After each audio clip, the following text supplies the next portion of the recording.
was not even something that was part of the equation. Yeah, okay, that's- No, I can back up. I was just going to show that this picture, as hard as it is to see, you can see the style trucks that we had in '53. I didn't realize the next slide had a better picture of that.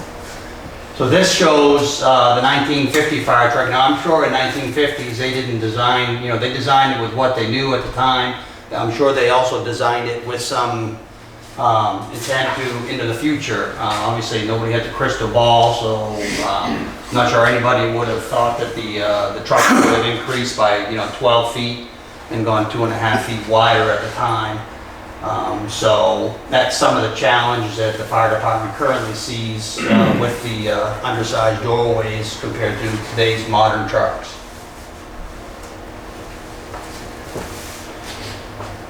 Again, station was designed for vehicles in the 1950s, and I'm sure there was some expansion capability built in for the little larger vehicles, but not today's standards.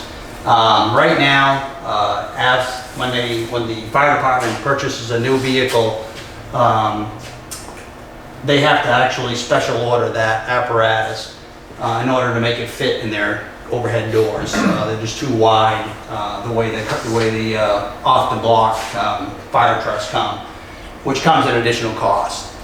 The other aspect that was noted from the facility committee in this during this process was one of the things they deal with that as if they get too much snow on the front of this building, engines will actually hit the top of the doors, which obviously is an issue from a maintenance standpoint and longevity of these trucks.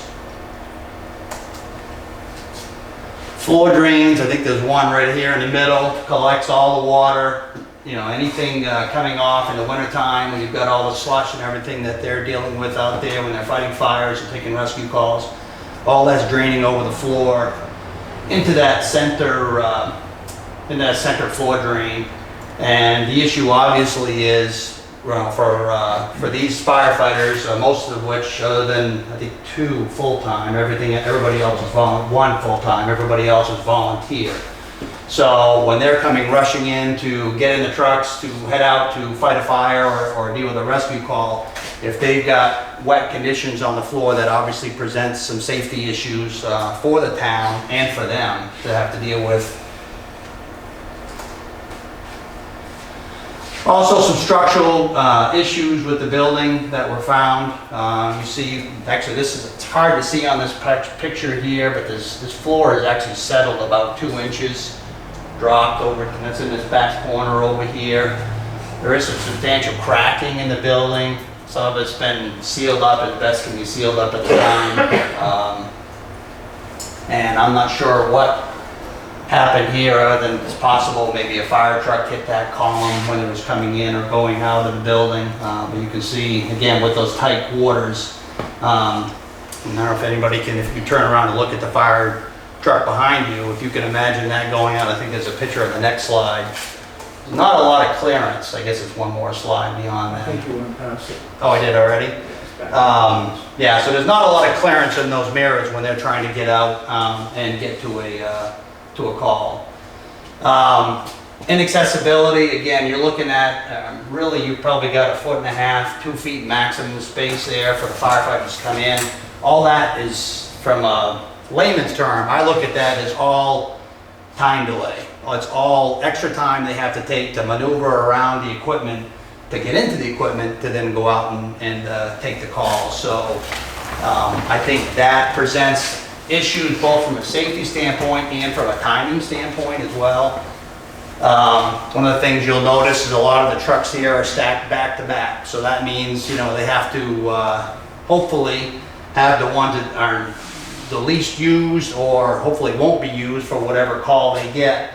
If they get a call and they have to take this apparatus out, they've got to move another truck to get at that one to get it out. And again, that's just a time, it's a time drain. It's something where Chief had indicated in one of the previous facility meetings, time is of the essence when you're going to deal with these calls. So obviously anything that they can have to improve that just helps their chances of getting out to the public and helping them and deal with whatever call.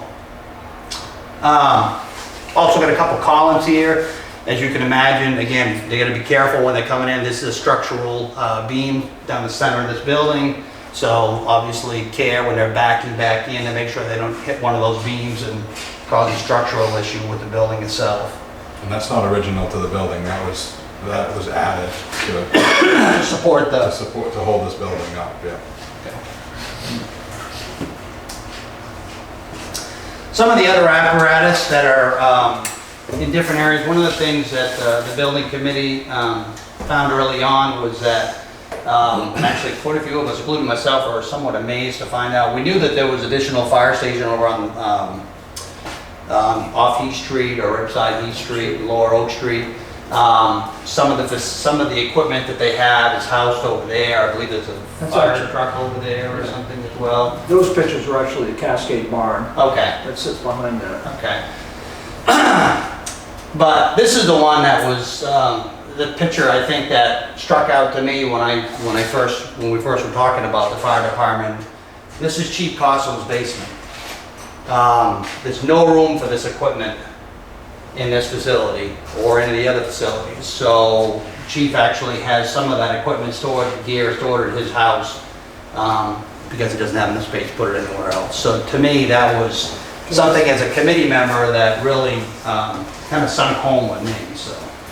One thing I want to just mention too, this slide here, I just took this, I just wanted to show people what this is all about. This is in a Cascade building.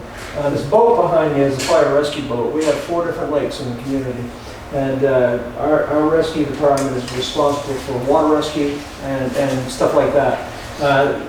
In order to get this boat, you have to open up that garage door, pull this machine out, grab onto it. Meanwhile, you've got somebody who's capsized out there in the lake or whatever, where time really counts. That's one of those critical moments.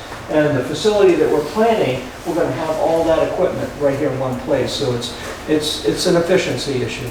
And I mean, we had a water rescue, an ice rescue last year, I think it was, and the gear for that was up there, and that was the one where the gentleman died.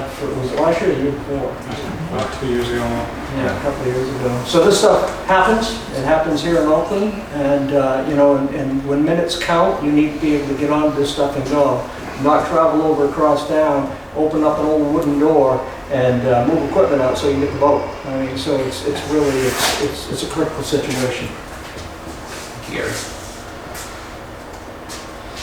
So the committee used the same planning model that was used on the successful Oakland Police Project. All the steps are identified here that we're discussing that police project.